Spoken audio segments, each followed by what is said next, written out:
Hey guys, welcome to my YouTube channel. My name is Demi Davidson and I'm the creator of Thoughtful Dot. I'm so excited to bring you guys this new beginner series. But before we dive into the actual series, I just wanted to do a little introduction and tell you guys a little bit about myself. I think it's good to be able to put a face to the hands because pretty much that's all you're going to be seeing from here on out, and the rest of the series is my hands as I guide you guys through some different tutorials. I just want to say ahead of time that if you're looking for more advanced techniques like brush strokes or any more advanced design, this beginner series is not going to be for you. I have plenty of online courses for more advanced artists, but this series is going to be for true beginners. I want to make sure that I cover everything from tools to surfaces you can paint on, paint consistency, how to use guide marks, how to draw guide marks, just all of the things that a true beginner would need to know. So whether you just bought your tools and you have them and you're not sure exactly what to do with them just yet, or if you haven't even jumped into buying tools yet, I just want to be able to provide you beginners with as much information as possible. So just a little backstory on me. I got sober in 2019 and sobriety has been a huge part of my mandala painting journey. When I got sober, I realized that I all of a sudden just had all of this time, free time. I was kind of bored, not sure what to do. I needed something to keep me busy. And then also around that same time is when COVID started. Things were starting to shut down. That was just kind of a weird time. We were spending more time at home and I just knew I needed a hobby. So I jumped on Pinterest and I just started looking at different crafts, just seeing if anything stood out to me, and I somehow just stumbled across mandala painting. And at first I saw all of these just rocks with really pretty mandalas. I've honestly always been drawn to mandalas. Even before I got into this, I remember in like my early 20s when I lived by myself, I would just doodle, draw mandalas with a Sharpie and a piece of paper. And I actually even like painted some back in the day, but not really, just kind of like for fun. I wasn't super into it. I didn't even know about mandala painting yet. So when I came across the rocks, it just instantly drew me in and I knew I needed to try it. I ordered all of the supplies and I actually have my first rock right here. I'll show you guys in a sec. But I ordered all of these supplies and I just found some rocks and I did my first painting. And honestly, my first painting was not the greatest. I'll show you guys the inspiration picture for what I was trying to create. And this is what I ended up creating. So this is my first ever mandala painting. And what I didn't know at the time, since I was just a fresh, true beginner, was that the paint that I had ordered was really thick. I think this was like a Arteza outdoor painting set that I got on Amazon, and it was really, really thick. So I did not know anything about paint consistency. I knew nothing about the different types of paint or the best paint. I just kind of dove in. And I was actually pretty frustrated after I painted this because I felt like it looked nothing like the inspiration picture. So I really wanted to give up after this. I was like, this is way too hard. I don't know if I can do it. But as soon as I figured out that the paint was too thick and I thinned it out a little bit, my next painting after this one was so much better. So there's just like little things like that that I wish I would have known in the beginning that would have helped me out and encouraged me. But I will say, I am completely self-taught. I don't have a mentor. I didn't have a teacher.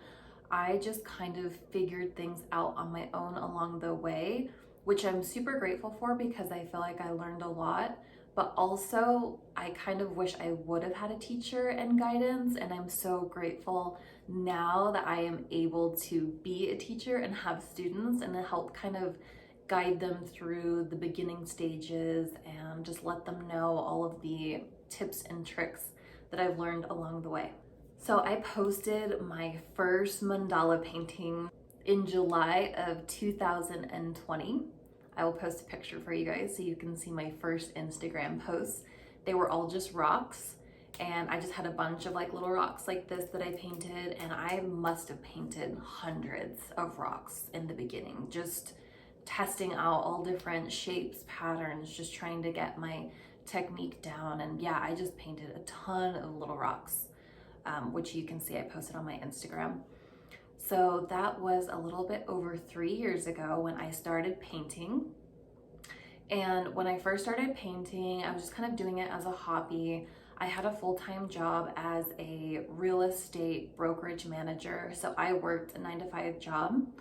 So as I started painting, it just kind of started out as a fun hobby. Then as I started posting on my social media accounts, I started having friends and family reach out asking if they could purchase rocks. So I ended up selling them to friends and family, and I also ended up creating an Etsy shop. So I created an Etsy shop probably within the first month of starting painting. I'm pretty brave, pretty bold, and I just tend to go for things. So I didn't know how to price anything. I didn't know if they would sell. I just went ahead and listed some rocks for sale. And over time, they slowly started selling. So that is when I kind of decided that I wanted to turn it more into a business than just a hobby. So yeah, I sold for a while on Etsy. But really, it was kind of a struggle in the beginning, balancing my full-time job and painting. So for the first while, I would wake up at 4 a.m. in the morning, which is so early. I don't do that anymore. And I would just use that time to paint, and then I would go to my job, then come home and paint more. So that is how I built my business while also having a steady income. Because obviously in the beginning I wasn't making enough sales to do it full time, not even close. It took me a while to get to that point. It actually took me until May of 2022 to quit my job. So I spent, I'm really bad at math, a couple years building my business while also working a full-time job in real estate. And I did that until I got to the point where I felt like I was able to quit my job. And that even then was scary. I wasn't quite ready to make the leap yet, but just everything lined up that way and kind of forced me to make that decision a little bit quicker than I had planned for, but it all worked out. So yeah, since May of 2022, I've been doing this full time. And I am now a full-time artist. I sell my artwork, that generates majority of my income, but I am also a teacher. So I teach a little bit here on YouTube, but I now focus mostly on Patreon.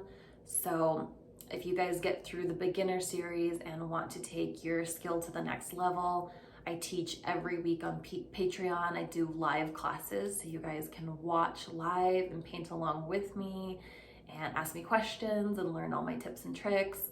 So Patreon is a great resource once you got through the beginner phase and want to start working on some more advanced stuff. It's not super advanced on Patreon. I feel like that's a good next step after you're done being a beginner, because beginners don't stay beginners forever.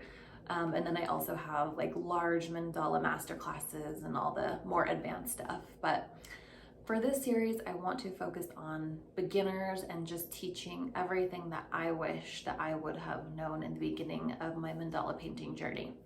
So that is it. I just wanted to introduce myself, let you guys see my face. If you guys have any questions, feel free to leave it in the comment of this video, and I will do my best to get back to you as soon as possible.